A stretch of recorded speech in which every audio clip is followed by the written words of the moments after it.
సముద్ధరణ కావాలి, పక్షమైన సముద్ధరణ కావాలి. మన జీవితాన్ని తరింపు చేయాలి. అటువంటి వాళ్ళు గురువు తప్ప మన జీవితాన్ని నాశనం చేసేవాడు గురువు కాదు. నువ్వు ఒక దంపుడుగా అదే పనిగా ఉపన్యాసం చెప్పేసిన మాత్రమే గురువు అయిపోదు. నువ్వు చెప్పిన ప్రవచనంలో నీ శిష్యుల్ని ఎంతవరకు ఉద్ధరించావు, తన్మూలంగా వాళ్ళ మూలంగా లోకం ఎంతవరకు ఉద్ధరింపబడింది అని కనుక చూస్తే ఇవాళ ముగ్గురు గురుమూర్తులు సామాన్యులు కాదు. వ్యాసోచ్ఛిష్టం జగత్ సర్వం అన్నారు.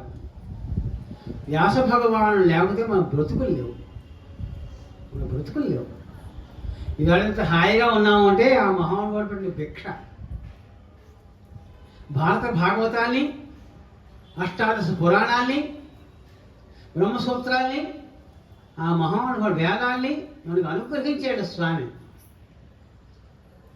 అటువంటి మహానుభావుడు ఈవేళ పుట్టినరోజు కనుక దీన్ని వ్యాస పూర్ణిమ అని మరొక మాట అంటారు. వ్యాసుని యొక్క జన్మ కలిగిన పూర్ణిమ.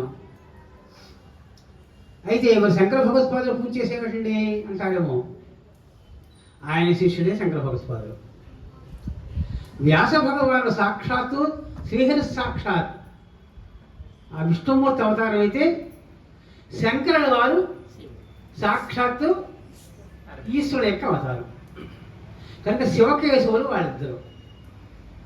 మొత్తం జగత్తునంతా కూడా తన ఆర్ష వాంగ్మయ వివేక వీచికలతోటి లోకాన్ని సముద్ధరణ చేస్తే ఆ మహానుభావుడు, ఈ మహానుభావుడు వేద నిందకులు సమస్త లోకమంతా నాశనం అయిపోయే స్థితిలో, బౌద్ధం బాగా ప్రచారం అవుతున్న దిశలో, సర్వనాశనం పొందేస్తుంది. యజ్ఞకర్మలు పోతున్నాయి, కర్మాలు పోతున్నాయి. వేద నిందకులు తయారయ్యారు, ద్వైతులు తయారయ్యారు. అటువంటి సమయంలో ఈ మహానుభావుడు ఆ శంకరాచార్య వారు సాక్షాత్ శంకర వారి అవతరించి అవతారం శంకర అవతారంగా ఆ మహానుభావుడు ఉపయోగించాడు. ఆర్ద్ర నక్షత్రంతో ఉపయోగించాడు. కనుక లోకాన్ని అద్వైతమత స్థాపనాచార్యులు మహానుభావుడు ఈయన మూలంగా మనం ఈవేళ హాయిగా ఉండగలిగాం, పూజలు చేసుకోగలుగుతున్నాం, యజ్ఞాలు చేసుకోగలుగుతున్నాం, ఆశావాంగ్మాయలు వినగలుగుతున్నాం ఆ మహానుభావుడు మూలంగా.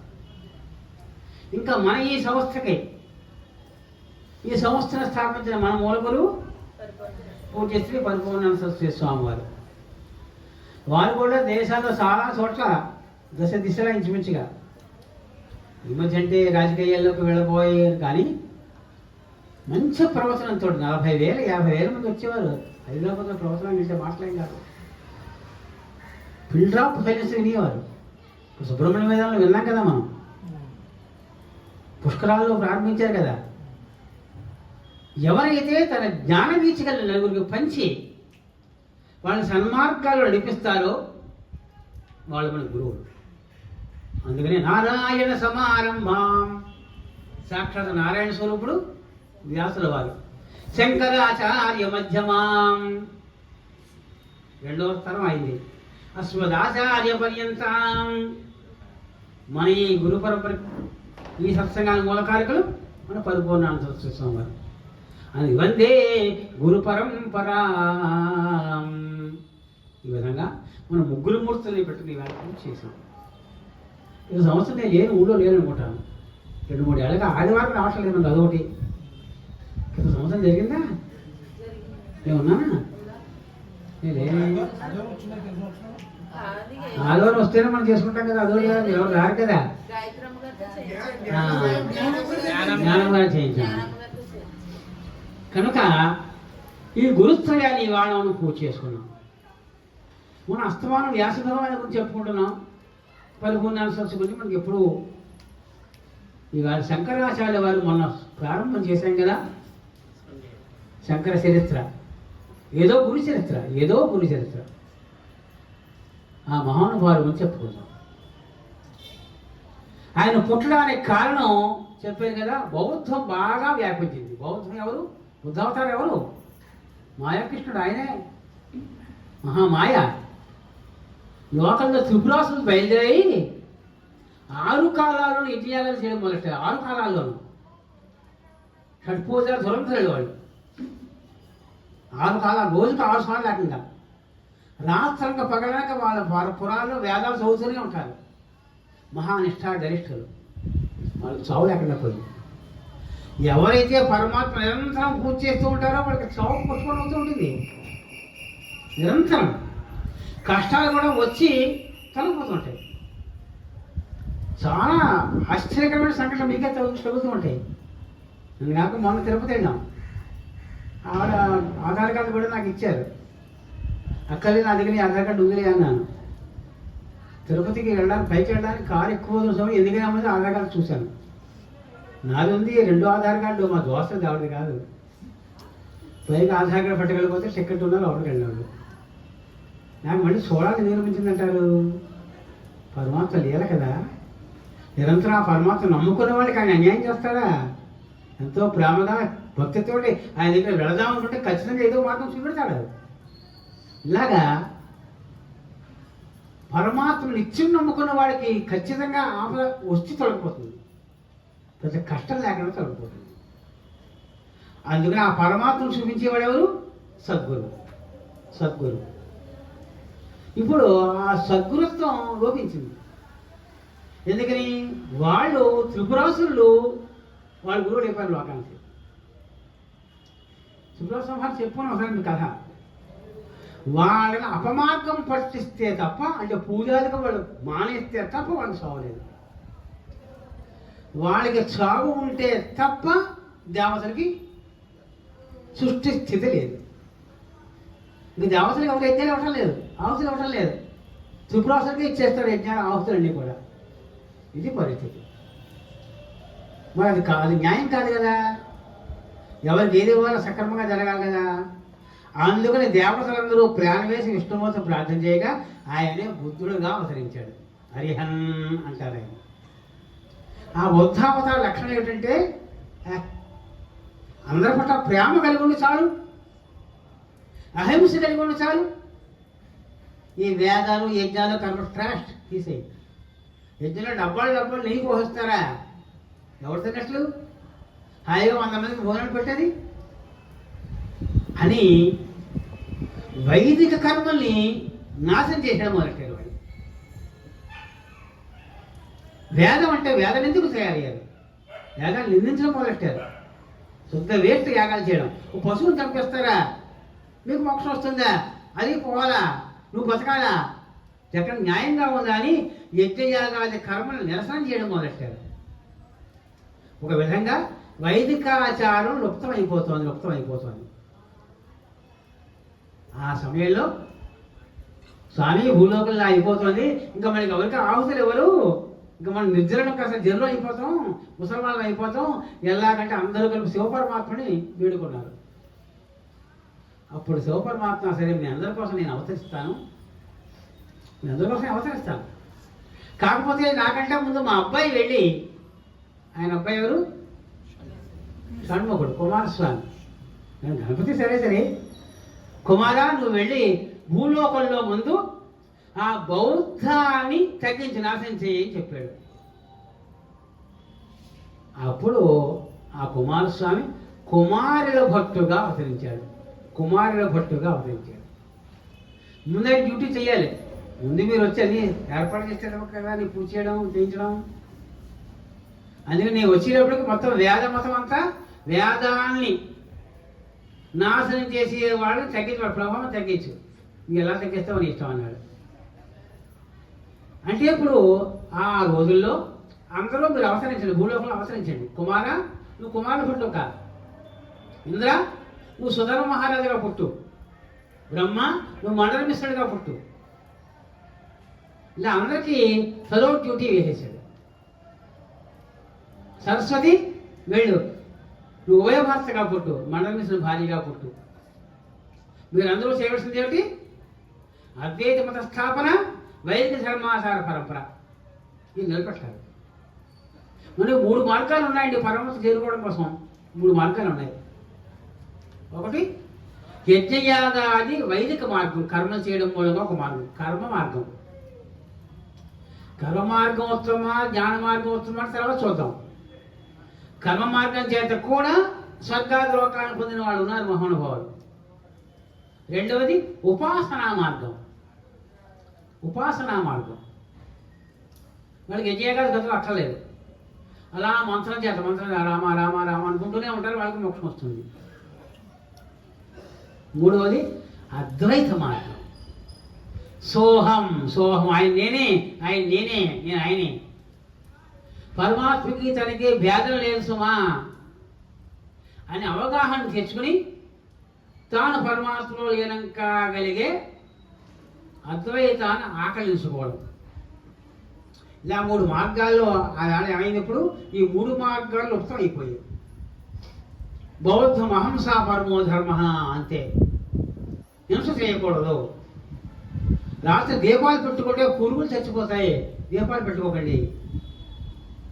మీరు నడిస్తే కింద చీమలు కూడా చచ్చిపోతాయి. అది నేను కాళ్ళగా మెత్తలు గుడ్డలు కట్టుకునేలాగా ఉన్నాడు. శనై శనై చలంత, శనై శనై చలంత. వాళ్ళు ఇలా ఇలా చూసుకుని అలా నడుస్తారు. రాత్రి అయితే కాళ్ళ గుడ్డల కట్టేసి ఇంట్లో పడుకుంటారు, కానీ బయట కడేస్తారు.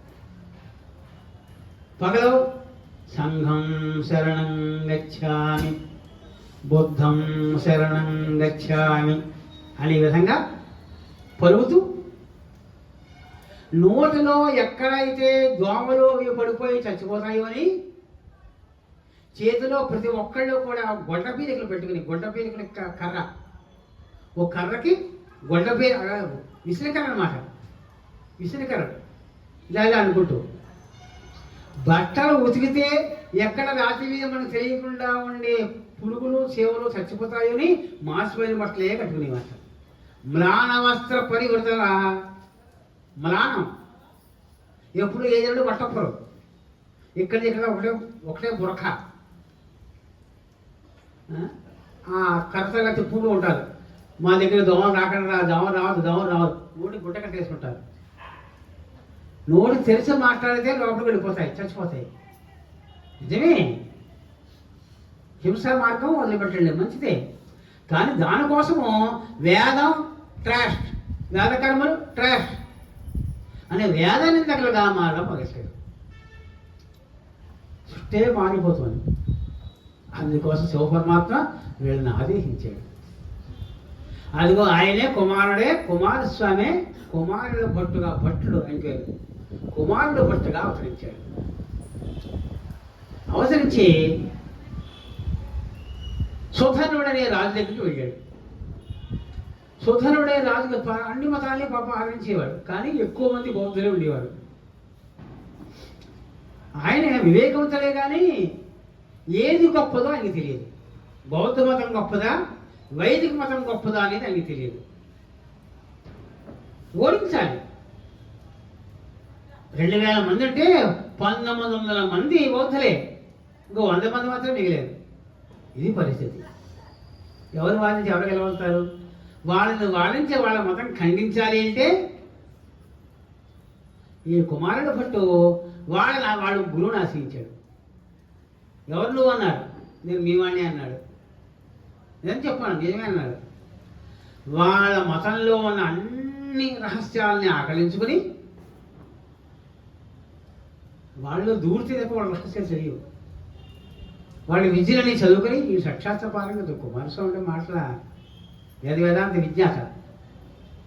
వాళ్ళ మతంలో అన్ని రహస్యాలు తెలుసుకున్నాడు. ఓ సింతేనా అనుకున్నాడు. మరి వాదించాలి. ఆ వాదించడం కోసం వాళ్ళ మతాల్లో అన్నీ నేర్చుకున్నాడు. వచ్చి బయటపడ్డాడు, రాజుని ఆశ్రయించాడు. ఓ దుర్మార్గుడా, నిన్న కాక మొన్న మా దగ్గర ఉన్నావు, మా శిష్యుడు అన్నావు, ఇప్పుడు మాకు కాకుండా దూరంగా వెళ్తావా? ఇంత దుర్మార్గం మరి ఎక్కడా ఉన్నా అందరూ తిట్టారు. తిడుతారు కాక నా మతం నిలబెట్టుకోవడం కోసం అన్యమతాన్ని యొక్క రహస్యాలు తెలుసుకోవడం తప్పు కాదు. నేను దొంగతనం నీవు ఆస్తులు ఏం పట్టుకోలేదు, నీ విజ్ఞానాన్ని పొందాను. సరే, ఆ సుధర్మ మహారాజుకి ఏ మతం గొప్పదో తెలియదు. ఆఖరికి వీళ్ళు వాదించుకోవడం మొదలెట్టారు. వాళ్ళు 19 మంది వాళ్ళు ఉండి 100 మంది వీళ్ళు వాదాలు ఏం నెగ్గుతాయి? అయితే మీకు పరీక్ష పెడతాను, ఆ పరీక్షలో ఎవరు నెగ్గుతారో చూస్తాను అన్నాడు సుధనుడు. సుధనుడు ఎవరు? ఇంద్రుడు. ఇంద్రుడే సుధనుడుగా అవతరించాడు. సరే పెట్టండి అన్నారు. ఎవరైతే ఆ పర్వతం ఎక్కి కిందకి చలకిందలా పడతారో, చలకిందలా పడి కూడా వాడు సాగకుండా దెబ్బలు తగలకుండా ఉండగలుగుతాడు, వాళ్ళ మొదలు గొప్పది అని. ఎక్కడ గొడవ? ఎవరైనా చచ్చుకుంటాడు కింద పడి చెప్పుకోనే కదా. ఇదెక్కడ పరీక్ష మహానుభావం న్యాయంగా లేదు అని ఈ వైదిక బ్రాహ్మణులు బౌద్ధులు కూడా అన్నారు. ఆ 100 మంది వైదిక బ్రాహ్మణులు, ఆ 1900 బౌద్ధులు కూడా మంచి కింద పడతాం, ఖాయం అది, బుర్ర పగులుతుంది, దెబ్బ తగ్గడం ఎవరు ఉంటారు, నేను పడతాను అన్నాడు కుమారుల పట్టు. అప్పుడు ఆయన వెళ్ళి పదపై ఎక్కి, ఇది వేద ప్రమాణా, ఇది వేదా ప్రమాణా, వేదములే కనుక ప్రమాణాలైతే, పరమ ప్రమాణాలైతే నేను పైకించి కింద పడినా నేను అక్షతోహం భవేయం, ఏమాత్రం క్షతి లేకుండా నేను బతికొందునుగాక అని శపథం చేశాడు. వేదములే కనుక పరమ ప్రమాణాలైతే, అది వైదిక మతం, నేను వేదాన్ని నమ్ముకున్నవాడు, వేదాల ప్రమాణాలు అయితే నాకేమీ తగలదు అంటే కింద కొట్టాడు. పువ్వుల సజ్జ మీద పడినట్టుగా పడ్డాడు. వేదాన్ని నమ్ముకున్న వాళ్ళు వేదాలు రక్షించుతామని వైదికం అంటే సామాన్యమా? తస్మాత్ వేదేభ్యో బ్రాహ్మణేభ్యో నమస్కుర్యాత్, దివే దివే నమస్కుర్యాత్, నాశ్రీలం కీర్తయేత్ అంటోంది వేదం. వేదం చదువుకున్న వాడు కనపడితే దివే దివే రోజు రోజుకి నమస్కారం పెట్టాలి. ఎందుకని వాళ్ళ వల్ల లోకం బతుకుతుంది. లోకం ఇలా ఉంది అంటే ఆ వేద పండితుల మూలంగా ఇలా ఉంది. కానీ 3 మచ్చలు మాత్రం ఉండిపోయాయి, 2-3 కంకు దెబ్బలు మాత్రం తేలేవి. కొన్ని చేయి నొప్పి పెట్టేది, కాలు నొప్పి పెట్టేది. ఎందుకని? వేదాలే కనుక ప్రమాణాలు అయితే అన్నాడు. చూసారా? అయితే అంటే కొంత సందేహం ఉంది కదా, వేదాలు ప్రమాణాలు కాకపోతే అనే సందేహం ఉంది కదా.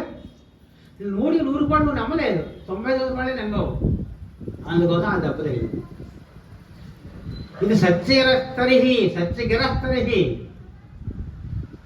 అని ఎప్పుడైతే అన్నాడో, వేదాలు రక్షించినా అయితే ప్రమాణాలు అయితే అన్నాడు కనుక కొంచెం దగ్గరేసి ఏమన్నా, వేదములు పరమ సత్యాలు, నేను కింద పడినా నాకేమీ కాదు అని నమ్మకంతో ఉరకాలి.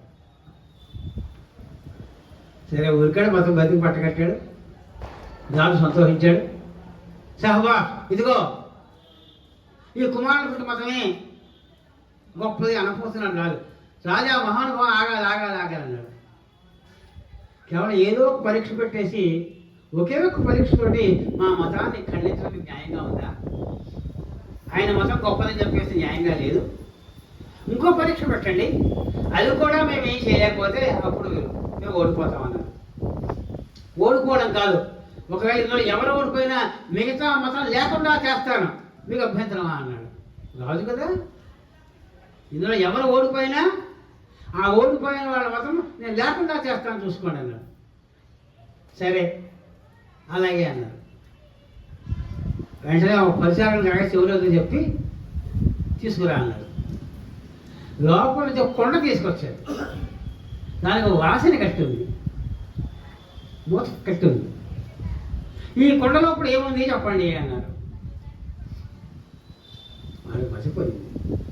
కొండ లోపల ఏముంది చెప్పండి, ఎంత న్యాయ విశేషంగా చేస్తారైనా దాన్ని తరించాలి, మదించాలి.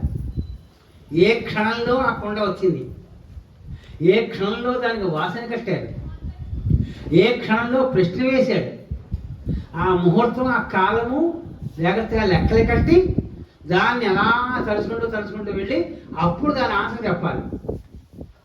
అయ్యా మహానుభావ, ఈవేళ మాకు రెస్ట్ ఇవ్వండి, రేపు పొద్దున వచ్చి మేము చెబుతాం అన్నారు వాళ్ళు. ఎవరు? బ్రాహ్మణులు, బౌద్ధులు కూడా. ఇద్దరు. బ్రాహ్మణులు అంటే వైదిక మత స్థాపకులు, బౌద్ధులు అంటే బౌద్ధ మతం. వెళ్ళారు. ఏం తెలుస్తుంది? రాజుగారు ఏం పెట్టాడు అందులో? పేకలోత నీళ్ళలో నుంచుని ఈ బ్రాహ్మణులు సూర్యారాధన చేశారు. రాత్రి తెల్లవాళ్ళు సూర్యారాధన చేశారు. ఆ సూర్యుడు ప్రత్యక్షమయ్యాడు. స్వామి, వైదిక మతం ముఖ్యమని మేము చెబుతున్నాం, రాజుగారి పరీక్ష పెట్టారు, నువ్వే మాకు దిక్కు అన్నారు. అయితే చూడండి అన్నాడు. వాళ్ళకి దివ్యశిక్ష ఇచ్చాడు. ఆ కొండలో ఏముందో వాళ్ళు చూశారు. ఈ బౌద్ధులు ఏం చేశారు? వాళ్ళ లెక్కలు ఉన్నాయి కదా, కాలము గణనము. ఆ కాలము గణనం లెక్క కట్టి, ప్రశ్న వేసిన భాగాన్ని లెక్కలు కట్టి అక్కడి నుంచి పరిసరాలకు తీసాడు. ఎంత సమయం పడుతుంది పెట్టి వాడు అందులో అది నిక్షిప్తం చేయడానికి ఎంత సమయం పడుతుందో ఆలోచించి జాగ్రత్తగా రాత్రి వాళ్ళు అందరూ ఆలోచించి వచ్చారు. ఎవరు చదువుతారన్నాడు. మేము చదువుతారా మహారాజా అన్నారు బౌద్ధులు. నాగేంద్రో ఘటే స్థిత అన్నారు. మహానుభావ, ఆ కొండలో నాగేంద్రుడు ఉన్నాడు అన్నారు. ఏమే నాగుబావుని పట్టించాడు, ఒక నాగుబావుని పట్టించాడు. ఆశ్చర్యపోయాడు. ఎలా చెప్పలేరు వీళ్ళు? అయితే బౌద్ధే కరెక్ట్ అన్నమాట అన్న ఆలోచిస్తున్న సమయంలో ఈ వైదిక బ్రాహ్మణులు లేచారు. మహానుభావ, నాగేంద్రుడు ఉన్నాడు, ఆ నాగేంద్రుడు విష్ణుమూర్తి కూడా ఉన్నాడు అన్నారు బ్రాహ్మణులు. ఆ బ్రాహ్మణులకి అధిపతి ఎవరు? మన కుమారుడు పట్టు. శేష భోగసయ్య నారాయణ ప్రతిమా రూపేణ చితవా అన్నట్టు ఆయన చెప్పాడు. నాగేంద్రుడు ఉన్నాడు, ఆ నాగేంద్రుడి మీద విష్ణుమూర్తి కూడా ఉన్నాడు అని చెప్పాడు. రాజు మతిపోయింది. నేను నాగేంద్రుడే పట్టుకున్నాను, ఆ మంత్రికే చూశాడు, విష్ణుమూర్తి కూడా పెట్టావా అన్నట్లు. లేదు మహానుభావాన్ని పెట్టలేదు, నాగేంద్రుని పెట్టినట్టుగా సోదరు చేశాడు. ఇదేమిటిది? నేను పెట్టండి ఉందని వాళ్ళు ఎలా చెబుతారు? ఈ లోపల ఆకాశవాణి, రాజా, నాగేంద్రుడితో పాటు విష్ణుమూర్తి కూడా ఉన్నాడు, ఈ బ్రాహ్మణులు చెప్పిందే కరెక్ట్ అని ఆకాశవాణి సందేశం ఇచ్చింది. అంతే, ఎదురుకుండా మోస్తరిపించారు. మహానుభావుడు ఆదిశేషుడి మీద అలా పడుకుని శైలిస్తున్న విష్ణుమూర్తి కనిపించాడు. బంగారు విష్ణుమూర్తి కనిపించాడు. మతిపోయింది. సహపాఠం. వైదిక మతమే శ్రేష్టం, వైదిక మతమే శ్రేష్టం. అయితే వాళ్ళు కనిపెట్టారు, కానీ సూర్యారాధనతో చూపించేశాడు. వాళ్ళు చెప్పిందే చేత గొప్ప ఉంది, అప్పుడేమో గొడవ వస్తుంది. వాళ్ళు అదే చెప్పారు, మీరు అదే చెప్పారు, ఎలాగా చెప్పారు? మళ్ళీ ఇంకో ప్రశ్న. అందుకని ఆ సూర్యభగవానుడు వాళ్ళ ఉపాసనకి మెచ్చుకుని విష్ణుమూర్తి బొమ్మను కూడా పెట్టాడు. ఆయన తలుచుకుంటే కవి కారణంతో రవి కాంచనే కదా. ఆయన సరాసరి చేతలు ఎక్కడ ఏముందో దొరుకుతూనే ఉంటుంది, తెలుస్తుంది ఆయనకి. దాంతో విచిత్రం, రాజకీయ తెలియని విచిత్రం చెప్పారు. బెస్ట్ ప్రత్యక్షంగా పరోక్షంగా కూడా వైదిక మతమే శ్రేష్టము. ఎవరక్కడ మొత్తం బౌద్ధం అంతా కూడా ఈ దేశం తరిమేయండి అని ఆడ మేము వెళ్ళమన్న వాళ్ళని హింసించాడు. పడిగా బౌద్ధాన్ని పట్టుకుని నలుగురు పాడు చేస్తా ఉన్న వాళ్ళని హింసించి మొత్తం ఆ దేశం అంతా కూడా బౌద్ధం లేకుండా తరిమికొట్టేశాడు. ఆయన కుమారుల పట్టు కుమారస్వామి. ఇలా ఉండగా ముందు కుమారుని పంపించాడు కదా. ఇప్పుడు శంకర భగవత్పాదులు గారి తండ్రి పేరు శివగురు, ఆయన భార్య ఆర్యాంబాదేవి. చాలా నిష్ఠాగరిష్ఠులు, సర్వవేద సంపన్నులు, సర్వశాస్త్ర సంపన్నులు, సర్వ విద్యా విభూషితులు, నిష్ఠాగరిష్ఠులు, పాసుకులు. పిల్లలు లేదు. దివ్యమైన తపస్సు చేయగా శంకర భగవత్పాదులు శంకరాచార్య వారు శంకరస్వామి ప్రత్యక్షం అయ్యారు. ఏం కావాలి వత్స అని అడిగితే పుత్రం దేహి మహానుభావ అన్నాడు. ఆలోచించి ఇస్తాను. అయితే అల్పాయుష్కుడై షట్శాస్త్ర పారంగతుడై వేదవేదంత విద్యా నిరతుడైనటువంటి సుగుణవంతుడైన కూతుడు కావాలా అల్పాయుష్కుడు? లేదా 100 కుమారులు పుడతారు కానీ అధర్మపరులు, దుర్మార్గుడైన 100 మంది కుమారులు కావాలా? అల్పాయుష్కుడైన 1 కుమారుడు కావాలా? ఎవరైనా ఏం కోరుకుంటారు? ఏకోపి గుణవాన్ పుత్ర నిర్గుణేన శతైరపి. దుర్మార్గుడైన కొడుకు 100 పుట్టారు. ఏమైంది? కౌరవులు పాండవులు ఎదిగిరే. ఏకోపి గుణమాన్ పుత్ర నిర్గుణేన శతైరపి ఏకచంద్ర ప్రకాశేన నక్షత్రే కిం ప్రయోజనం. పౌర్ణమి నాడు చంద్రుని కాంతి చూస్తే ఆ నక్షత్ర కాంతి ఏమైనా ఉంటుందా? మహానుభావ అల్పాయుష్కుడైనా మా వంశాన్ని అనుకుంటే ఒక్కనాడనే చాలయ్యా మహానుభావ ఆయన వలయా అన్నాడు. అప్పుడు శంకరాచార్య రూపంగా ఆ మహానుభావుడు శివపరమాత్మే వియుక్త కేశాయచ, శంకరుని యొక్క గొప్ప అవతారం శంకరాచార్య వారు. ఈశ్వరుని యొక్క అవతారాలు శ్రేష్టతరమైన అవతారం ఏమిటంటే శంకర భగవత్పాదులు. మరొక అవతారం ఆంజనేయస్వామి. ఈశ్వరుడు కూడా చాలా అవతారాలు ఎత్తాడు. అందులో కూడా మంచి చెప్పుకోదగిన అవతారాలు ఈ శంకర భగవత్పాదులు, ఆంజనేయస్వామి. వియుక్త కేశాయచ, జుట్టు ఉండదు, వియుక్త కేశం గుడ్డు చేసుకునేవాడు. ఇది వేదంలో ఉన్న మాట, రుద్రాధ్యాయంలో ఉన్నమాట. ఏంటండి ఈశ్వరుడు జుట్టు లేకుండా గోడిగుండు కాడుకో అవతరించాడు. ఆయనే శంకర భగవత్పాదులు. ఆయన పుట్టిన మొదటి సంవత్సరానికే మొత్తం తమిళ, కేరళ, మలయాళం అంతా ఆకలి చేసుకున్నాడు. కాళీ గ్రామంలో పుట్టాడు. మలయాళం అంతా ఒక సంవత్సరానికి వచ్చేసిందండి. మనకి 50 ఏళ్ళు, 60 ఏళ్ళు, 70 ఏళ్ళు వస్తున్నా తెలుగే పూర్తిగా రాదు మనకి. మొదటి సంవత్సరం వచ్చేసింట. రెండవ సంవత్సరంలో సంస్కృత భాష, సంస్కృతంలో చిన్న చిన్న కావ్యాలు. మూడవ సంవత్సరంలో పురాణాలు, మహాకావ్యాలు. 4వ సంవత్సరానికి అష్టాదశ పురాణాలు, ఉపనిషత్తు సారాలు. 6 నెలల్లో సమస్త వేదాలు వచ్చేసింది. 6 నెలల్లో ఒక్క వేదం, కృష్ణవేద వేదం చదవడానికి 12 ఏళ్ళు పడుతుంది. ఘనాంతం చదవాలంటే 12 ఏళ్ళు పడుతుంది. అటువంటిది 6 నెలల కాలానికే 4 సంవత్సరాలు వచ్చేటప్పటికే ఆ మహానుభావుడికి మొత్తం విద్యా సంపద అంతా వచ్చేసింది. విద్యకు మూలం కదా ఆయన. సర్వజ్ఞ అంటే సర్వం ఆయనకే వచ్చిన, ఆయన దగ్గర నుంచి విద్యలు వచ్చాయి. ఈ సృష్టిలో సర్వజ్ఞుడు ఎవరి ఆయన ఒక్కడే ఉన్నాడు. సర్వజ్ఞనామధేయము శర్వునికే, ఆయనకి ఒక్కడికైనా సర్వజ్ఞనామం, ఇంకెవరికే లేదు. ఆ సర్వజ్ఞ పీఠాన్ని ఎక్కడి మహానుభావుడు వాదన చేసి కనుక 5వ సంవత్సరం వచ్చింది. ఏదైనా గురువు ఉండాలి కదా అని ఆ గురువు గారి దగ్గర చేర్పించారు.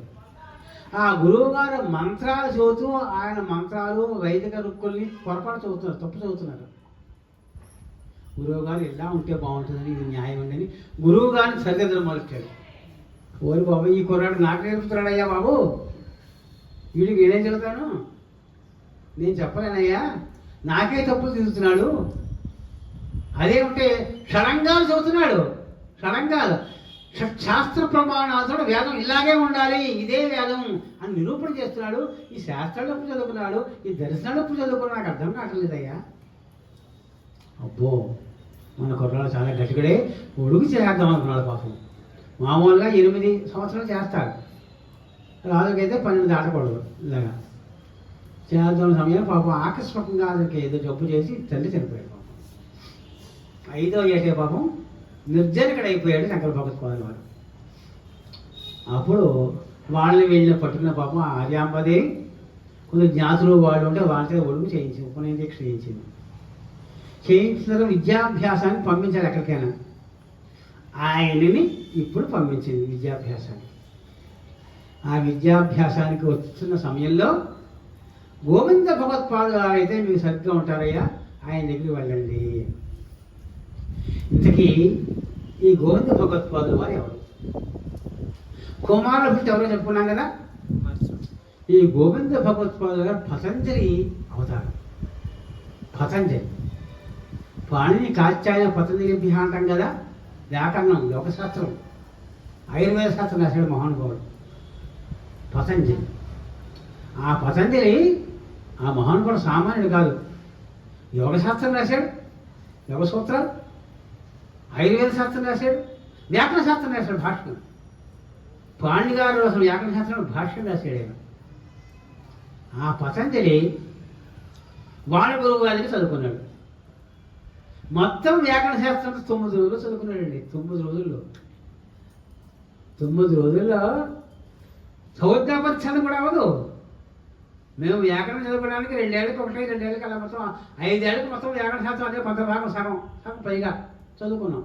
కృతులు, తగ్గతులు, పంచసందులు, శ్రీపత్యాలు, శబ్దాధికారాలు ఉంటాయి కదా, ధాతువులు, ఇవన్నీ మొత్తం చదవడానికి 5 ఏళ్ళు పట్టింది.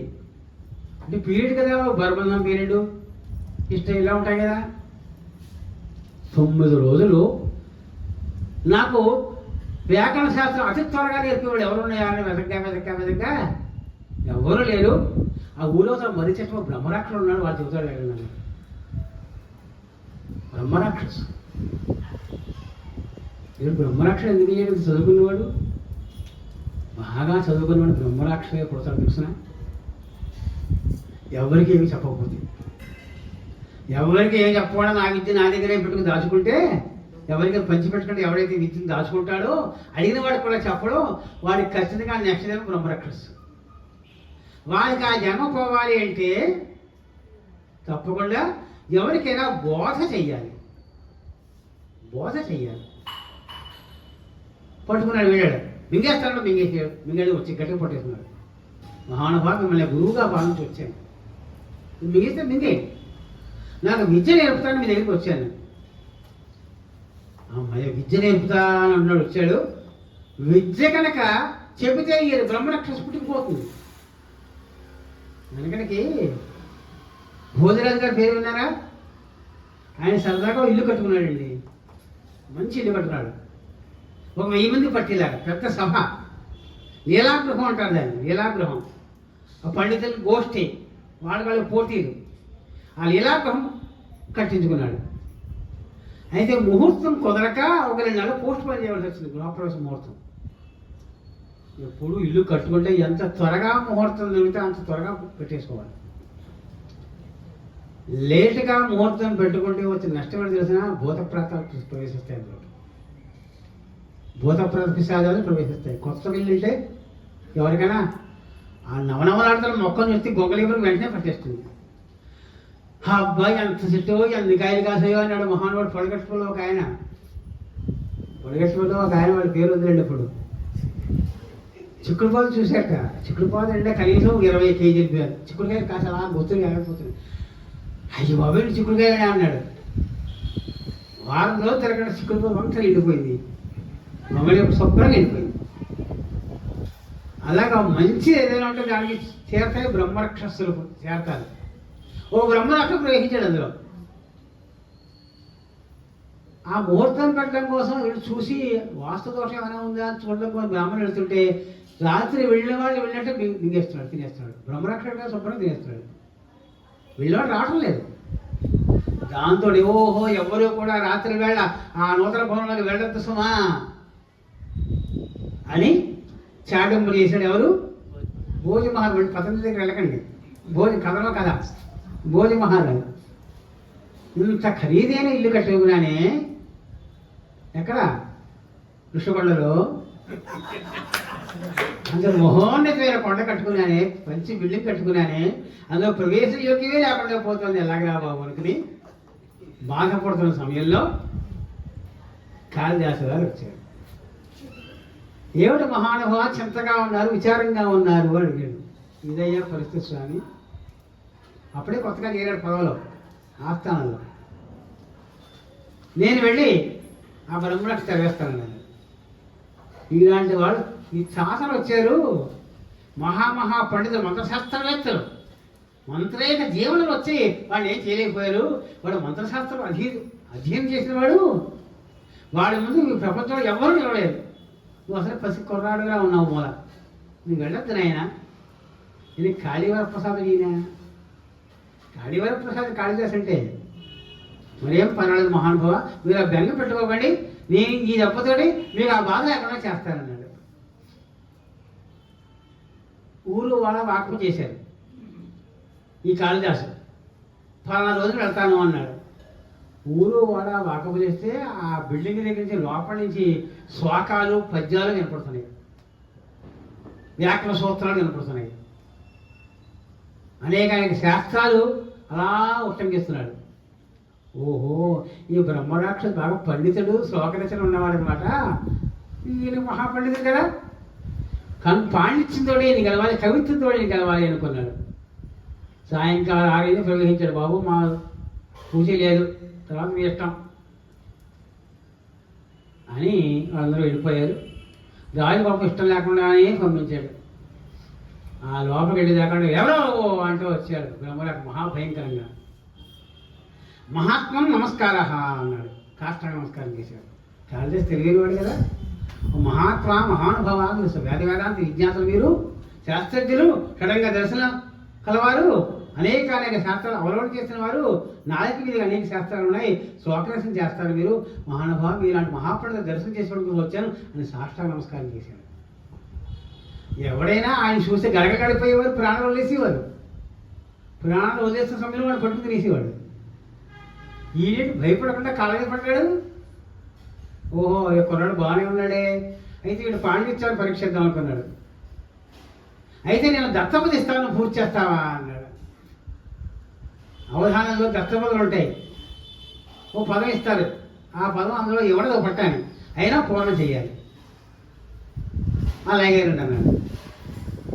మొదటయ్యాము రాత్రి 9 అయినప్పుడు సరిగ్గా సర్వస్య ద్వే అన్నాడు. సర్వస్య ద్వే, అందరికీ 2 ఉంటాయి అన్నాడు. దానికి అర్థం అందరికీ 2 ఉంటాయని మామూలు అర్థం. కానీ వ్యాకరణ శాస్త్రంలో ఒక సూత్రం, వ్యాకరణ శాస్త్రంలో ఒక సూత్రం, సర్వసౌద్య కలిగిన వాడికి ద్విత్వం వస్తుంది అర్థం. దానికి వ్యాకరణంలో సర్వస్య ద్వే, ఎక్కడైతే సర్వసౌజ్ఞ ఉంటుందో, సర్వనామ సౌజ్ఞ ఉంటుందో, అభిప్రాయం మరొకసారి రిపీట్ అవుతుంది ఆ పదం. అది దానికి అర్థం. నువ్వు వ్యాకరణ శాస్త్రపరంగా పూర్తి చేయడం కుదరదు. ఏదో విధంగా ఆ పదాన్ని పూర్తి చేయడం అర్థం సరిపోవాలి. అప్పుడు శ్లోకం పూర్తి చేశాడు. ఇది శార్దూల అర్థం. శార్దు మసదశ తత్తగానే గణాలు ఉంటాయి. సర్వస్య ద్వే సుమతి కుమతి సంపదాపత్తి హేతో అన్నాడు. కాళిదాసు కదా, వెంటనే కవిత పరిగెట్టుకు వస్తుంది, కాళికాంబ పలిగిస్తుంది. సర్వస్య ద్వే, అందరికీ 2 ఉంటాయి. ఏమిటి? సుమతి కుమతి. సుమతి మంచి బుద్ధి ఉంటుంది, చెడు బుద్ధి ఉంటుంది.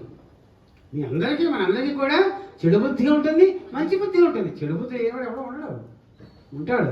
కానీ మంచి బుద్ధి ఎక్కువగా ఉంటే దాన్ని నొక్కి ఈ సుబుద్ధి మంచి సంపద కలిగిస్తుంది. సర్వస్య ద్వే సుమతి కుమతి సంపత్ ఆపత్తి హేతు. సుమతి మంచి బుద్ధి అయితే సంపత్కారకం అవుతుంది, కుమతి దుష్టబుద్ధి అయితే విపత్కారకం అవుతుంది అని ఆ శబ్దాల మీద లౌకిక న్యాయంతో ఆ పాదపూర్ణ చేశాడు. సర్వస్య ద్వే సుమతి కుమతి సంపదాపత్తి హేతు. నవ్వుకున్నాడు, వెళ్ళిపోయాడు. మళ్ళీ 12కి వచ్చాడు. ఏకో గోత్రే అన్నాడు. ఇది కూడా వ్యాకరణ సూత్రం. ఏకో గోత్రే, తద్ధితలో కౌముదిలో తద్ధిత అని ప్రకరణం ఉంది. గోత్రే ఏక ఏవ అపత్యప్రత్యయ స్యాత్ అని ఉంటుంది.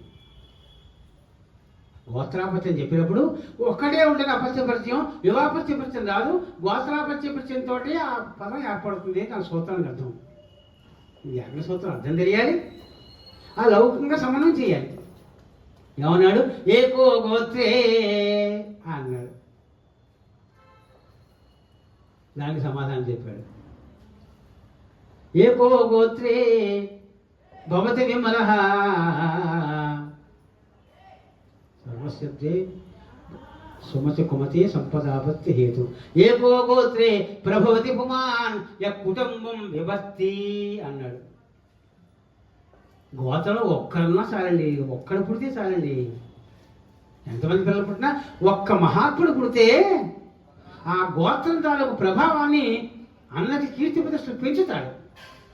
ఏకో గోత్రే, గోత్రే ఏకః, ఇది ప్రభవతి పుట్టినట్టయితే పుమాన్ య కుటుంబం విభక్తి, వాడి వంశాన్ని వాడి కుటుంబాన్ని పోషించుకోగలుగుతాడు.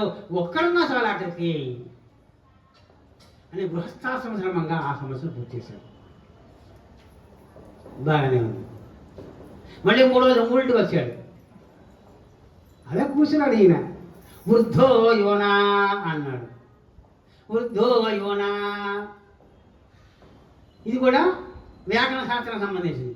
వృద్ధ సౌజ్ఞ ఒకటి, యువ సంవత్సరం ఒకటి 2 సంవత్సరాలు ఉన్నాయి. వృద్ధో యోనా యోనా సహదుక్తే వృత సంవత్స శాత్ అని దానికి అర్థం. వృత సంవత్స యువ సంవత్స. వెంటనే లౌకికంగా సమన్వయం చేస్తున్నాడు. వృద్ధో యోనా సహ పరిచయాత్ త్యజ్యతే కామినీభిః అన్నాడు. ఆ పదం అర్థవంతంగా పూర్ణ చేయాలంతే. ఒక బుద్ధుడు ఒక యువకుడు కనుక వేశ్యావాటికి వెళితే ఆ వేసి ఎవరిని ఎన్నుకుంటుంది? వృద్ధ యోన. వృద్ధుడు యువకుడితో పాటు వెళితే వృద్ధో యోన సహ పరిచయాత్ త్యజ్యతే కామినీభిః వృద్ధ త్యజ్యతే. ముసలివాడిని గంటేస్తాడు, పడుసువాడిని లోపల తీసుకొస్తాడు. వృద్ధో యోన సహ పరిచయాత్ త్యజ్యతే కామినీభిః అని పూర్తి చేశాడు. మళ్ళీ వెళ్ళాడు. మళ్ళీ తర్వాత 5ంటికి వచ్చాడు. లాస్ట్ 3 పాదాలు అయిపోయాయి, ఇంకొకటి పాదం మిగిలింది. స్త్రీ పుంవచ్చ అన్నాడు. స్త్రీ పుంవచ్చ, స్త్రీవద్భావాన్ని పొందినా దానికి పుమ్మద్భావం వస్తుంది అని సూత్రానికి అర్థం.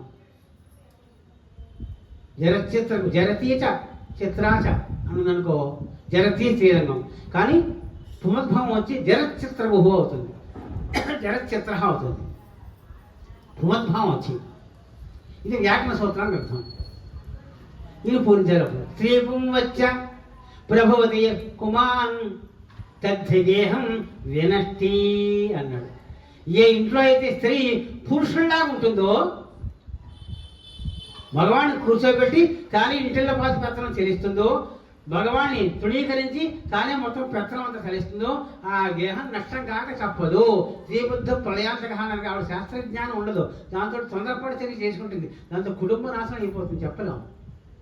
శ్రీభూం వచ్చ ప్రభవతి భవాన్ కుటుంబం వినష్టి అన్నాడు.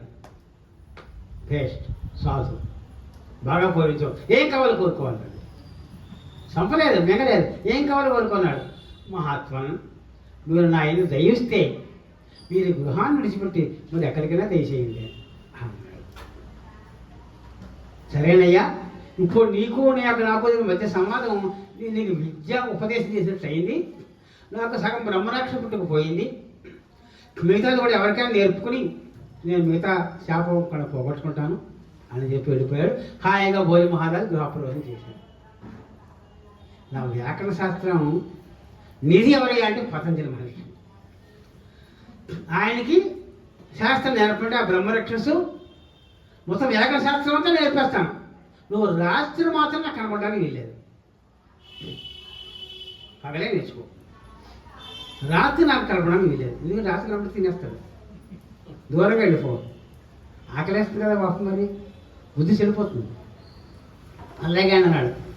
పొద్దున మళ్ళీ లేస్తే లాభం లేదు, పొద్దునే సూర్యోదయం వచ్చి సూర్యాస్తమయం వెళ్ళిపోదు కానీ. అలాగే మొత్తం వ్యాకరణ శాస్త్రం అంతా 9 రోజుల్లో పాఠం చెప్పాడండి. 9 రోజుల్లో, 9 రోజుల్లో రాసుకోవాలి కదా మరి. అంత చెప్పడం రాసుకోవద్దు కొన్నాడు. అందుకని ఆకులు, మోదుగాకులు, ఆకుల మీద రాసుకున్నట్ట వచ్చేవాడు రాసేసుకోవడం. శాస్త్రాంతం పూర్తి అయిపోయింది. ఇంక నువ్వు హాయిగా బతికే ఈ లోకంలో మంచి పేరు ప్రతిష్టలు పొందుతావు అని ఆ పతంజలిని పంపించేశాడు. రాత్రి ఇంటికి వచ్చాడే కానీ పగలంతా ఆ సూత్రాలన్నీ అవలోకనం చేసుకుంటున్నాడు. నిద్రాహారం లేవు, నిద్ర లేదు, ఆకలి లేదు. 9 రోజులు పగలు చెప్పిన పాఠాన్ని చంద్రం వేసుకోవాలి కదా, లేదా మర్చిపోతాడు. 9 రోజుల పాటు నిద్రాహారం లేకపోవడంతో నిద్ర ముంచుకొచ్చేసి ఆ రావాకన్నీ కట్టేసి మూట కట్టేసుకుని తలకింద రోడ్డు మీద పడుకున్నాడు. పాపం ఓ చెట్టు మీద పడుకున్నాడు. ఇప్పుడు రావాకులు కదా, మేకలకు చాలా ఇష్టం. ఆ మేకలు కాస్త కొన్ని రావాకులు తినేసాయి. మూటలోకి కనబడుతూ ఉంటాయి కదా, పుడుక్కు లాగేస్తూ ఉంటాయి. కూరలో పెట్టుకెళ్తే సోడా తగిలితే కూరలో పెట్టుకున్నామో ఎద్దోసి లాగేస్తూ ఉంటుంది. అలా మేకలు తినేసే కొన్ని ఆకులు. ఆ మేకలు తినేసిన భాగాన్ని అధిపక్షకము అంటారు. 9 రోజుల పాఠం విన్నాడు కనుక నవాంధిక భాష్యము అన్నారు. వ్యాకరణాసనం పాణి గారు రాస్తే కాచాయన వారు దానికి వార్తకాలు రాస్తే భాష్యం రాశారు పతంజలి. కానీ కొంత భాగాలు కొన్ని భాగాలు పోయి 9 రోజుల్లో అన్నం అంటే పగలు 9 పగళ్ళు ఈ వ్యాకరణ శాస్త్రం అంతా నేర్చుకున్నా కనుక ఆ భాష్యం పుస్తకం పేరు నవాన్హేవ భాష నా దగ్గర ఉంది. వ్యాకరణ శాస్త్రం దగ్గర అందరి దగ్గర ఉంటుంది. వ్యాకరణం మా పాఠాలు భౌతిక విద్యా పాఠాలు చదువుకున్నాం కదా, ఆ పాఠాలు నవానిక భాష ఉంటుంది. వ్యాకరణ పరీక్ష వాళ్ళు 9 ఆన్నికాలు చదవాలి. ఇది ఆ కుర్రాన్ని నిద్రపోయాడు. నిద్రపో అయ్యో మేక తినేసి రోడ్డు మీద పడుకోవడం వచ్చింది అతని మళ్ళీ ఎలాగో ఒప్పు తెచ్చుని ఒక అరుగు కనబడితే అరుగు వీళ్ళు పడిపోయి మన నిద్రపోయాడు. నీరస పడిపోయాడు. నాడు కొట్టుకోవడం మానేసింది. అది కాస్త మన వయస్సు లేదు. ఆ వయసు ఆ కుర్రాడు ఎలా ఉన్న స్ఫురద్రుడి మామూలు వాడు కదా, 16 ఏళ్ళ కుర్రాడండి. మా దిగి వచ్చి విరిగిపోతున్నాడు. ఆ వయసులో ఒక కూతురు ఉంది. ఆ కూతురు ఒంటికి అన్నంతకి ఆ వైద్యుడు రప్పించింది, వాళ్ళ ఆస్థాన వైద్యుడు రప్పించింది. అమ్మా ఇతను నిద్రాహారాలు లేకుండా పోయి ఇంకా చాలా రోజులుగా ఒంటికి అంతగా శుభ్రంగా అన్నం పిసికేసి అన్నం పెరుగుతో పిసికేసి ఒంటికి అంతా పట్టించమ్మా, అప్పుడు లేస్తాడు అని. అలాగే 5-6 రోజులు ఆపాద మస్తకము రాసి రాసి రాసి మద్దనా చేసి ఆ కుర్రాన్ని ఇంట్లో పడుకోబడి చేసింది. ఆ పిల్ల 12 ఏళ్ల పిల్ల సేవ చేసింది. చివరికి 5-6 రోజులు అయిన తర్వాత ఆ కుర్రాడు లేచి కూర్చున్నాడు. బతికించింది. ఎవరినో మన ప్రాణాలు బతికించావు, ఎవరు నువ్వు అన్నాడు. చెప్పింది. నీకు ఏం కావాలమ్మా అన్నాడు. అని మీరు పెళ్లి చేసుకోండి అంది. అదే ఆవిడ కోరిక. నన్ను మీరు పెళ్లి చేసుకుంటే నాకు అదే, నేను మీరు బ్రాహ్మణ్ణి, నేను వయసుకాంతులు ఎలా పెళ్లి చేసుకుంటారు అన్నాడు. మీరు ఏం కావాలో కోరుకోమన్నా కోరుకోండి, అంతే, ఇంకా మాట్లాడకండి. మీరు ఇస్తే వరం వెళ్ళాక వెళ్ళిపోండి, అదే మీకు ఏం చేయాలో చెప్పండి. అలా కాదమ్మా వాళ్ళు ఆలోచన లేదండి అని వాళ్ళ నాన్నగారు చెప్తే వాళ్ళ నాన్నగారు ఈయన తీసుకెళ్ళి ఆ మహారాజు దగ్గర తీసుకెళ్ళాడు.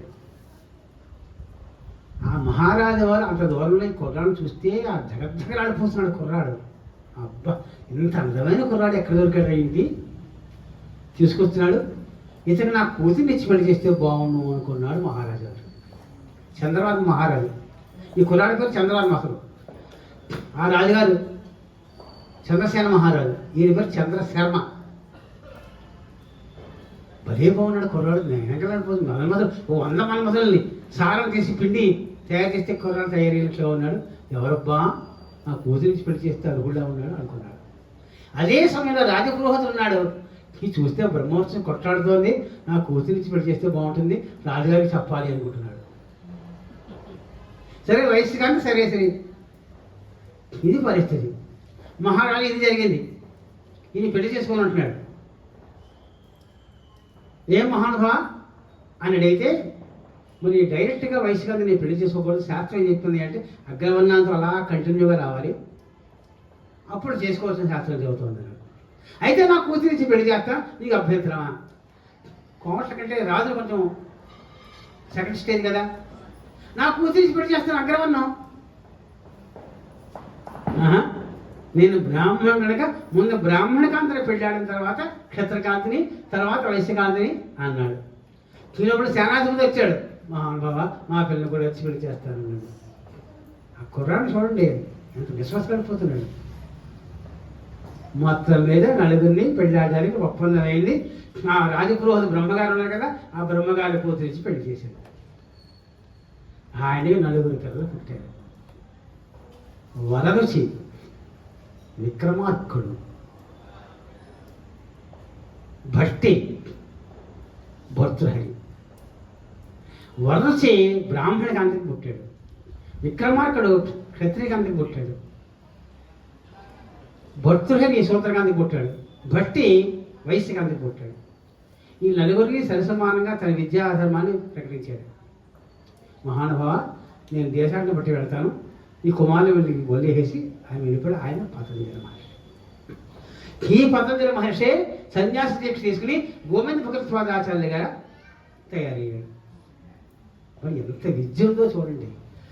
ఈ దేహంతో మోక్షం పొందాలి, అదే ఆయన పరిస్థితి. ఇప్పుడు ఆ గోవింద భగవత్పాదాచార్యులు ఎక్కడుంటారని పూజ చేస్తాను. ఎందుకంటే సంక్రాంతి చేతి శవంతో పట్టాలి. అదిగో అక్కడ ఉంటారన్నారు. వెళ్ళాడు. ఆయన అప్పుడే జీవితకాలంలో సమాధిలోకి వెళ్ళిపోదామని చుట్టూ కట్టి చేసుకుని గది చేసుకుని చిన్న గూడి పెట్టి ఆ గూట్లో పాలు రోజుకి సాయంకాలం అయినప్పటికీ ఒక గ్లాసులో పాలు పెట్టేలాగా ఆ భవనాన్ని ఏర్పాటు చేసి ఆయన లోపల సమాధిలోకి వెళ్ళిపోతాడు. కనుక వెళ్ళి చూడండి.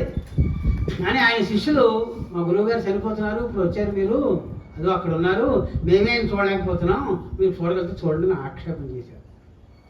మాకు ఒకటి దిక్కు లేదు, నువ్వు వచ్చి భగవద్గీత కావాలంటే ఓన్ కావాలంటే మాటలా,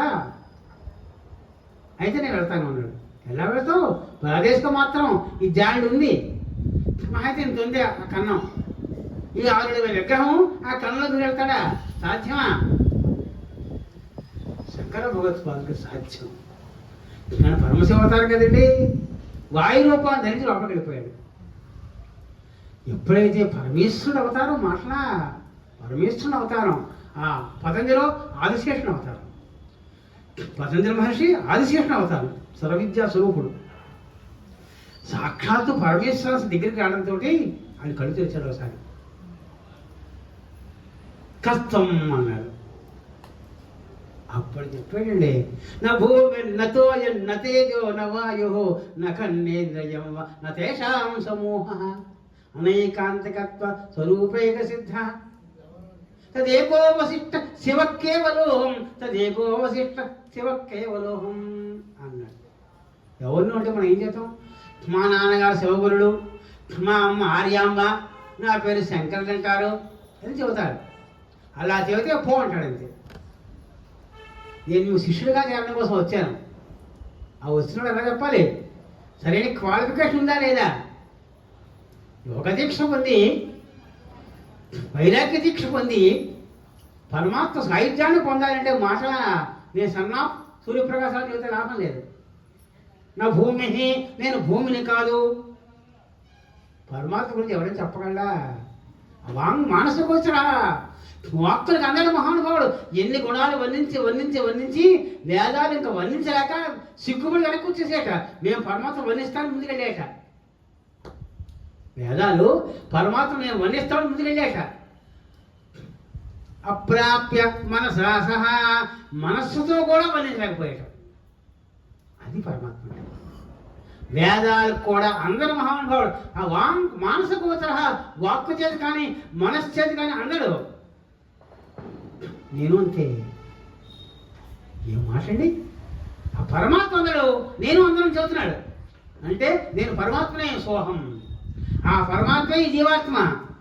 ఎంత గొప్ప విషయం అది, ఎంత గొప్ప పరిచయం. నా భూమి, నేను భూమిని కాదు. నా తేజో, నా తోయం, నా వాయువు, నా ఖం, నేను ఆకాశాన్ని కాదు, నేను నీటిని కాదు, నేను అగ్ని కాదు. నఖం భూమి, పంచభూతాలు నేను కాదు. నా ఇంద్రియం, ఇంద్రియా నేను కాదు. కన్ను ఉంది, కన్ను నువ్వా? కంటికి నీకు భేదం ఉందా లేదా? నువ్వు అంటే కన్నా, కన్ను నిన్ను చూపించదు. నువ్వు ఆ కంటి ద్వారా చూడబడతావు. లోకాన్ని ఆ కంటి ద్వారా లోకాన్ని చూడనిస్తావు నీ ఆత్మ. కనుక నువ్వంటే ఈ 5 అడుగుల విగ్రహం, 6 అడుగుల విగ్రహం ఈ ప్రసాద్ కాదు. ఈ ప్రసాద లోపల ఉన్న ఆత్మ. అంతే కదా. స్వరూపైక సిద్ధ తదేకో వశిష్ట శివ కేవలోహం. నేను శివుణ్ణి, నేను మంగళస్వరూపుణ్ణి, సనాతనమైన ఆత్మ. అది ఆ పరమాత్మ నుంచి వేరుపడ్డాను. మళ్ళీ పరమాత్మ చేరుకోవాలి. అందుకోసం మిమ్మల్ని గురువుగా అభ్యర్థన చేస్తూ వచ్చాను. పురసాకు శ్లోకాలు చెబుతాడు అక్కడ. చాలా సంతోషించాడు. అప్పుడు ప్రణవోపదేశం, వైరాగ్యోపదేశం చేశాడు. కనుక శంకర భగవత్పాదుల గురువు గారు ఎవరు? గోవింద భగవత్పాద ఆచార్య వారు. వారి పూర్వనామం పతంజలి మహర్షి. పతంజలి మహర్షి కథ చెప్పుకున్నాం కదా. అదే సమయంలో నర్మదా నది పొంగిపోయి మొత్తం ఊళ్ళు పెట్టి తెల్ల ప్రజలు అయిపోతుంది. ఊళ్ళు కొట్టుకుపోతున్నాయి, ఇల్లు తేలిపోతున్నాయి, చెట్టు పడిపోతున్నాయి. అయ్యా మహానుభావ గోవింద భగవత్పాదాచార్య స్వామి గురువు గారు, నర్మద చాలా ఉగ్రరూపం ధరించేసింది, ఆ ఉగ్రరూపాన్ని మీరే ఆపాలి. ఆయన వైరాగ్యోపదేశం చేసి ఆయన దీక్షలోకి వెళ్ళిపోయాడు. మళ్ళీ మీరేం కంగారు పడకండి. అని ఆ లోపల నుంచి కొండ ఇచ్చాడు శంకర భగవత్పాదుడు. ఈయన లోపలే ఉన్నాడు, కొండ కళ్ళలోంచి బయటకు వచ్చింది. ఎలా వస్తుంది? పగలకుండా కొండ బయటకు వస్తుందా? వచ్చింది అంతే. ఈ కొండ పట్టుకెళ్ళి ఆ నర్మదలో వేయండి, నర్మద దగ్గర పెట్టండి చాలు, వేయక్కలేదు, అక్కడ పెట్టండి చాలు. ఆశ్చర్యపోయింది, ఏమిటి కుర్రాడు 7-8 ఏళ్ళ కుర్రాడు ఈ కొండ పట్టుకెళ్ళి వేయండి, ఆ నర్మద ప్రవాహం తగ్గిపోతుంది అంటున్నాడు. సరే చూద్దామని వెళ్ళారు. ఆ కొండ నర్మదా నది నది తీరం దగ్గర పెట్టేదో లేదో మొత్తం నర్మదా నది ఎక్కడెక్కడ వాటర్లో అంతా కూడా ఆ జలప్రవాహం అంతా ఈ కొండలో దూరేసింది. జలప్రలయంతో మొత్తం ప్రపంచాన్ని వ్యాపించేస్తే జిల్లా జిల్లా అంతా రాష్ట్రం అంతా వ్యాపం చేసిన ఆ నర్మదా నది వచ్చేసి కొండలో దూరి కూర్చుంది అంటే, అమ్మో శంకరులు సామాన్యులా! అక్కడ మొట్టమొదటిసారిగా మహానుభావుడు తన ప్రభావాన్ని చూపించారు. ఈ శంకర భగవత్పాద చరిత్ర చెప్పడం నెలలు చెప్పుకోవాలి. మా వాళ్ళ శిష్యులు గురించి మనం చెప్పాం కదా, ఇదిగో ఆయన పుట్టుగా ఆయన ప్రభావం దాకా ఇప్పుడు చెప్పడం కుదిరింది. మళ్ళీ ఎప్పుడు నాకు వస్తుందో చెప్పుకున్నాం. కనుక ఈ గురు పూర్ణిమ నాడు మన శంకర భగవత్పాదాచార్య వారికి పుట్టుగా, వారి విద్య, వారికి అనుబంధంగా గోవింద భగవత్పాదుల వారి చరిత్ర, కుమారుల భట్ట వారి చరిత్ర చెప్పుకోవడం జరిగింది.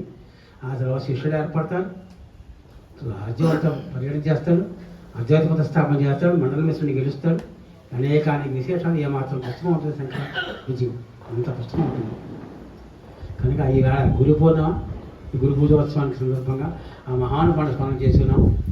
శంకరం శంకరాచార్యం కేశవం బాదరాయణం సూత్ర భాష్యకృతో వందే భగవంతం పునఃపునః భగవంతం పునఃపునః అని ఆ మహానుభావులకి పాదాలకి అర్చన నమస్కారం చేస్తూ, స్వస్తి ప్రజాభ్య పరిపాలయంతాం న్యాయేన మార్గేణ మహీం మహీషాః గోబ్రాహ్మణేభ్యః శుభమస్తు నిత్యం లోకాః సమస్తాః సుఖినో భవంతు. కాలే వర్షతు పర్జన్యః పృథివీ సస్యశాలినీ దేశోऽयं క్షోభరహితో బ్రాహ్మణాः సन्तు నిర్భయాः అపుత్రాः పుత్రిణः సन्तు పుత్రిణः సन्तు పౌత్రిణः అధనాः సధనాः సन्तు జీవంతు శరదాం శతం. రేపు వారం 28వ తేదీని ప్రసాద్ గారు వారి సబ్జెక్ట్ నాకు చెబుతారు, నేను దాన్ని అనౌన్స్ చేస్తాను. అమెరికా విశేషాలు చెప్పండి, మంచి విషయాలు చెప్పండి. ఏమండి 4వ తారీఖు నాడు మల్లికార్జునరావు గారు, 11వ తారీఖు నాడు సీతా మహాలక్ష్మి.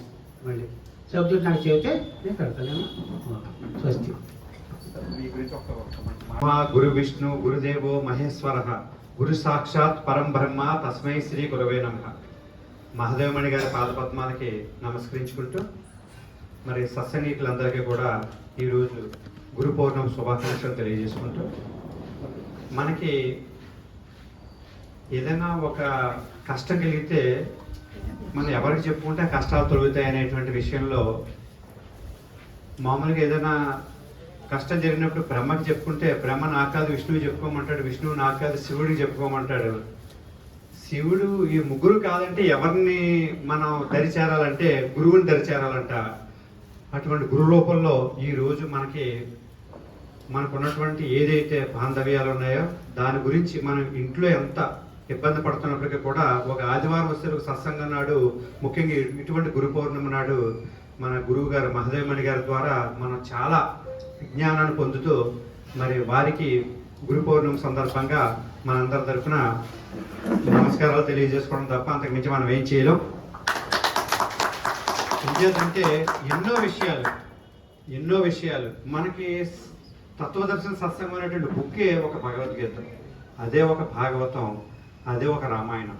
అందులో ఉన్నటువంటి విషయాలు ఇంకా ప్రతిదీ ఫస్ట్ స్టార్టింగే గురువు గారు ఇందాక చెప్పినట్టుగా శంకరాచార్యుల వారి యొక్క గురు స్తోత్రాన్ని మనకందరికీ కూడా ప్రసాదించి చక్కగా మనందరం ప్రతిరోజు కూడా మన పూజా మందిరంలో దాన్ని బాగా ఉపయోగించుకుంటూ, అందులో ఏంటి మన ఉగాది నాడు ఏంటి వాడాలి, తర్వాత విజయదశమి నాడు ఎటువంటి స్తోత్రం చదువుకోవాలని చెప్తూ నాకు చిన్న డౌట్, అంటే ఉసిరి ఏ రోజు తినచ్చు ఏ రోజు తినకూడదంటే ఇవాళ నేను చదువుకుంటూ అది అడిగాను. చిన్న డౌట్ కూడా మరి గురుముఖంగా నేను సార్ని అడుగుతున్నాను. నేను అదే సార్ అదే సార్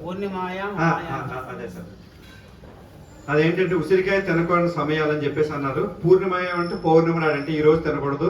మామాయం అంటే అమావాస్య అని నేను భావించాను. అమాయం చాప్యేకాదశ్యం అన్నదే నాకు అర్థం కాలేదు సార్. ఏకాదశ్యం అంటే ఏకాదశి నాడు తినకూడదు. దినత్రయ అంటే 3 వస్తాయని చెప్పేసి అన్నారు. 3 తిథులు వస్తాయండి ఒకే రోజు, అది బాగా అర్థమైంది. సప్తమ్యాం అంటే సప్తమి నాడు తినకూడదు. భానువాసరే అంటే ఆదివారం నాడు తినకూడదు. రేవత్యాం అంటే రేవతి నక్షత్రం నాడు తినకూడదు. రవి సంక్రమణం, మనకి రవి సంక్రమణం ఉంటుంది కదా, అప్పుడు తినకూడదు.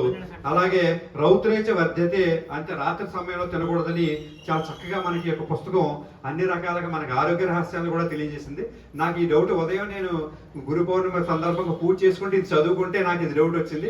ఆ డౌట్ కూడా అలా గురువు గారు మనకి ఎలాగా మనం ఉపయోగించుకోవచ్చు, ఆ జ్ఞానాన్ని ఎలా పొందవచ్చు అనేటువంటిది మీకు ఒకసారి తెలియజేయాలనే ఉద్దేశంతో నేను గురువు గారిని ఈ డౌట్ అడిగాను.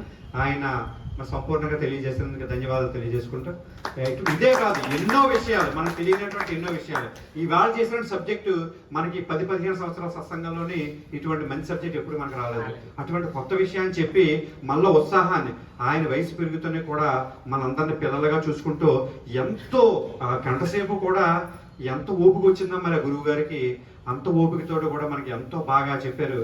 అంచేత ఆయన యొక్క ఆయురారోగ్యాలతోటి మరి సంవత్సరాలు కూడా నిండు నూరేళ్ళు ఉంటూ మనందరినీ కూడా దీవించాలని కోరుకుంటూ. గురువుగారే నాకు ఒక చిన్న ప్రశ్న మీరు అనుమతిస్తారు. అది ఈరోజు గురు పౌర్ణమి అన్నారు కదా, అంతా కూడా శంకరాచార్యుల వారి గురించో పరిపూర్ణానంద గురించో మొత్తం చెప్పారు కాబట్టి, కానీ మనం అందరం కలిపి ఈయన మనకి షిరిడి సాయిబాబా గురించి ఎక్కడికక్కడ చేస్తాను. గురు పౌర్ణమి అంటే చాలా మందికి షిరిడి సాయి అనేసి అందరూ చేస్తారు. మరి దీనికి దానికి ఏంటి, ఆ 2 మాటలు చెప్తే సంతోషిస్తాం అనమాట. ఎవరైతే గురువుగా భావన చేస్తారో, ఎవరైతే గురువుగా భావన చేస్తారో వాళ్ళ పూజలు జరుగుతూ ఉంటాయి. ఎక్కువ మంది ఇవాళ షిరిడి సాయి భక్తులు ఎక్కువ మంది తయారు ఎక్కడ ప్రతి ఆలయం దగ్గర కూడా ఈ రోజు గురు పౌర్ణమి అదే చేస్తారు. సైట్ లో సులభసాధ్యమైన మార్గం అయిపోయింది అందరికి. సభాయినమా ఇంతకుముందు గురువు గారు చెప్పారు, పరిపూర్ణ స్వామి కూడా వాళ్ళని అవధూతలు అంటారు. సాయిబాబా గురువుల కింద లెక్క పడుపడదు, అంతేగాని ఒకటి పూజించచ్చు తప్పలేదు. వాళ్ళు అవధూతలు అంటే మార్గాన్ని చూపిస్తారు అంతే, డైరెక్ట్ గా దేవుళ్ళు కాదు మన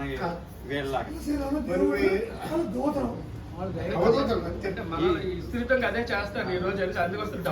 సులభసాధ్యంగా ఉన్నాడు ఆచారం అక్కలేదు, ఇష్టక్కలేదు, అందరూ ముట్టుకోవచ్చు. సాయిబాబా అంటే తప్పు పట్టలేదు ఆ మహానుభావుడు. ఆయన అందరికీ ఒంటింటిలో మనకి మంచినీళ్ళ దొరికాడు, ఆయన అమృతంగా దొరికాడు. నేను కాదని నా గొప్ప ప్రభావంతుడు వైదిక దేవతలే పరవాణి 19 మూర్ఖులు అంటారు. నేను కాదను. కాకపోతే మనం హాయిగా అందరినీ కొలుద్దాం. ఎవరిలో గొప్పతనం ఉందో వాళ్ళందరినీ కొలుద్దాం. అందరూ గురువు గారి మనకి. బిఎస్ఎల్ సుబ్బారావు గురువుగారికి